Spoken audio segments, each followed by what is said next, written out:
Bien, estamos en este último bloque. Entonces, se metió en un brete tremendo y no se ha aclarado en dónde lo dijo Marco Cortés, Amador. Nada más que el audio pues fue, ahora sí que tremendo y además en manos de latinos. Claro, claro, Teo. Mira, y aparte de eso, Teo, ahorita, por ejemplo, mira, lo que se movió aquí en Tamaulipas, ahorita, bueno, aunque suene un poquito, aparte de toda esta cuestión política, pues ahí me interesa Tamaulipas, ¿no? Claro. Están dando, dice Cachorro o René Cantú, como mal lo ubique la gente, se platica de alianza, pero el entrecomillado, Teo, pero el candidato sería del PAN. No, pues con qué ganas, ¿no? De participar en una alianza, si estamos viendo que ya me estás poniendo condiciones antes de sentarnos a platicar. Y eso de todos los grupos que se han estado moviendo, como los internos del PRI, pero bueno, gente estatal ha sido muy claro, no hay alianza, así como el del Partido Verde y el del Movimiento Ciudadano, pues solamente se quedaría con el PRD, que no es una fuerza política para que pueda inclinar la balanza hacia algún lado. Híjole, es que es una decisión, pues yo creo que fundamental. Este tema de la coalición o de ir en unidad va a ser definitorio para varias cosas, Amado. Primero, para saber por dónde va la candidatura de esta coalición. Y segunda, yo creo que los partidos políticos que tendrían que medir en serio, en encuestas internas, sin darlas a conocer ni nada, las fortalezas de los partidos políticos, sus verdaderos alcances. Yo siempre he dicho, Amador, que hay algo que está equivocado. Yo creo que la publicidad electoral debe de mantenerse vigente. Lo que debiese de prohibirse es la encuestitis. ¿Por qué? Porque esta es engañosa. Tú puedes pedir abiertamente el voto en la radio, abiertamente en la televisión, hacer tus spots, etcétera. Lo que no es válido es levantar encuestas que están cobijadas de estudios estadísticos y divulgarlas. Eso sí es un engaño en la democracia. Entonces, yo soy de la idea de que en periodos electorales o preelectorales no debiese el darse ningún documento que permita malas interpretaciones. Y los partidos políticos y los candidatos lo manejaran de manera interna. Entonces, tú tienes esa documentación tan valiosa, Amador, para poder reestructurarte o coaligarte.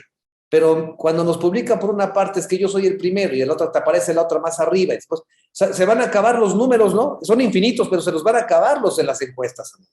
No, y deja tú, Teo, en otras encuestas apareces como último y en tus encuestas eres el primero. O Correcto. sea, algo que lamentablemente, pues, ya sabemos que se tiene esa mala costumbre política de hacer, pero yo siento como muy atinado lo que tú dices, Teo, que eso sea interno. A final de cuentas es como una auditoría, ¿no? Yo Claro. quiero hacer una auditoría para saber cómo estoy yo internamente. Esto manéjalo tú y lo más profesional posible vas a querer un resultado donde tú digas, ¿sabes qué? Fulanito de tal es tu mejor opción. Pues digo, es información muy, ¿cómo decirlo? Muy importante para tu partido, como para que lo dejes pasar por un capricho o por una decisión de solamente personas que tienen otro interés. Recordemos que ahí ya tuvimos un alcalde bailarín, que fue un fraude, una diputada luego nombrada. Todo eso va mermando a la figura política y en un dado caso también al partido que representas. Esto creo que va unado un poquito retomando al grupo morenista con esas encuestas internas que hacen ellos vía telefónica para escoger un candidato. Esto hubiera sido muy bien para Acción Nacional, que ya hubiéramos tenido de perdido 2, 3 candidatos, Teo. Pero ahorita solamente vemos de ahí en fuera, Teo, no veo a nadie que levante la mano fuerte de parte de Acción Nacional. Bueno, Amador, pues fíjate que hoy publica sería un reportaje, el periódico El País, que a nosotros debe interesarnos, y son los ataques a la prensa en América Latina. El documental que firma Lorena Arroyo habla de la generación de agujeros negros de información. Y sí, pues porque el periodista no es héroe, Amador. Y obvio, si se siente amenazado, va a dejar de publicar. Y desafortunadamente el ataque a la prensa o al periodismo no solamente surge del crimen organizado o de las coberturas que haces, sino de los gobiernos. Y debo decirte que las más altas incidencias de ataques a la prensa en América Latina proceden precisamente de lo incómodo que se convierte en una información que pues obviamente deja en claro ¿cómo le podemos llamar?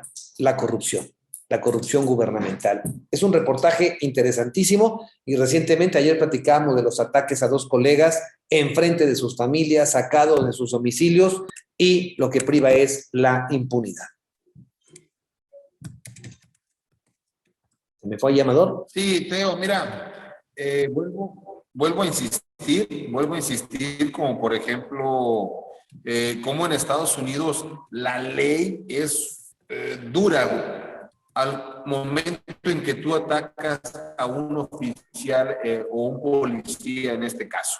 Es igual de dura a la corrupción que haya dentro de sus cuerpos policiales. Yo creo que aquí tendríamos que copiar eso, sí, Teo, y de la misma manera con los funcionarios que de una u otra manera manejan pues grandes recursos, Teo, y que digo, a final de cuentas, esta bandera que ha sacado el gobierno federal en contra de la corrupción se quede plasmado, ¿no? En leyes que, Teo, te pongan a pensar 2, 3 veces si vas a ser parte de esa, hago las cosas bien. Y bueno,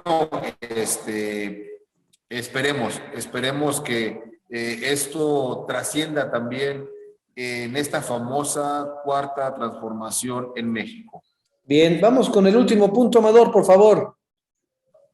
Bueno, Teo, ahí retomando lo del principio, Teo, pues muchas carpetas y pocos resultados.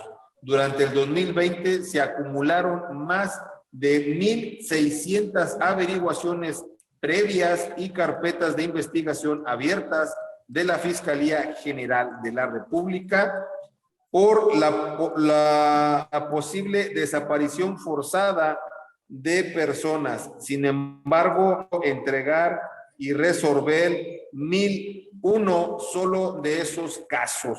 De los más de 1,600 casos, más de 200 fueron correspondientes a ese año. Estamos hablando de un 70% de las indagatorias tienen entre 3 y 6 años de integración, Teo, y 200 casos correspondientes al 2020. Yo siento que también ahí, Teo, hay que reforzar, no sé, más personal, darle un tiempo. Es como si ahorita dijéramos, Teo, ¿cuál es mi prioridad? Ahorita, por ejemplo, tenemos la cuestión de un diputado. Siento yo que ahorita es prioridad y no acumular las carpetas y que se vaya haciendo filas. Imagínate, 6 años de integración. ¿Desde cuándo están esas carpetas y no se les ha dado una solución? Bien, vamos a escuchar el comentario a tiempo, don Teodoro Rentería Arroyo. Radio Escuchas de la República desde Libertas Comunicación, su amigo y servidor Teodoro Rentería Arroyo les saluda con el comentario a tiempo que se titula Ante los dos periodistas asesinados, el silencio, solo la solidaridad de la ONU y de FELA. En 48 horas fueron asesinados en México 2 periodistas. Nada nuevo, esto ha ocurrido una y otra vez. Ante esos criminales hechos que atentan, según todos los indicios, contra las libertades de prensa y expresión, ¿qué se obtiene? Solo el silencio de las autoridades municipales, estatales y federales. A cambio de esas irresponsabilidades u omisiones, y la omisión es un delito, contamos con las declaraciones de condena y solidaridad de la Organización de las Naciones Unidas ONU y de nuestro ente continental, la Federación Latinoamericana de Periodistas, FELAP. Nuestro comunicado del gremio periodístico organizado titulado Imparable la violencia contra la libertad de expresión en México, muere el fotoreportero Alfredo Cardoso en Acapulco, quien fue víctima de secuestro y lesiones por arma de fuego, mismo que en su parte modular denuncia que la violencia en contra de las libertades de prensa y expresión en México es creciente y alentada por la vergonzante impunidad, puesto que en 2 días un par de comunicadores fueron agredidos y asesinados en sus propios domicilios y frente a sus familias. El caso del reportero Freddy López Arévalo en San Cristóbal de las Casas, Chiapas, que conmovió al gremio, y el secuestro y posterior hallazgo y finalmente la muerte del fotoreportero Alfredo Cardoso Echeverría en Acapulco, nos vuelve a unir con voz fuerte en la exigencia hacia las autoridades para que garanticen el libre ejercicio de nuestra profesión. Exacto, como lo consignamos ayer mismo, la Oficina de Derechos Humanos de la Organización de las Naciones Unidas ONU en México condenó la agresión y los reporteros guerrerenses realizaron una manifestación en Acapulco en repulsa por ese asesinato y para exigir el esclarecimiento de los hechos.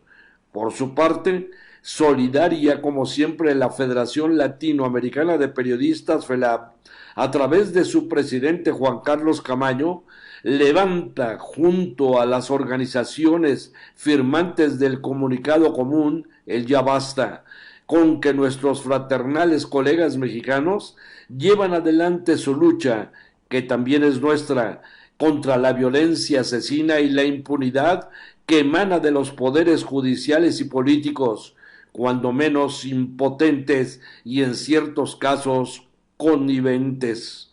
El gremio organizado, Federación de Asociaciones de Periodistas Mexicanos FAPERMEX, su brazo académico Colegio Nacional de Licenciados en Periodismo CONALIPE, Club Primera Plana y Federación Latinoamericana de Periodistas FELAP México, lamentan estos ambos asesinatos, exige de las autoridades el esclarecimiento de los hechos y se sancione a los responsables intelectuales y materiales, ratifica ante las más altas autoridades del país su demanda permanente para que terminen con esta vergonzosa impunidad en cuanto a los atentados a los informadores y cumplan con las medidas cautelares para protegerlos como lo ordenan las leyes correspondientes.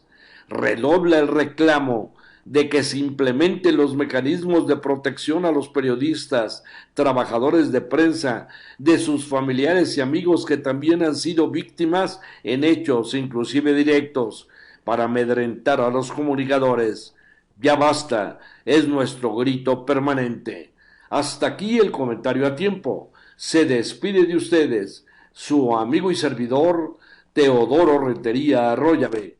Amador, pues solamente para despedirnos, obviamente con la gratitud siempre de la participación permanente en este esfuerzo de periodismo trascendente. Que tengas un buen día.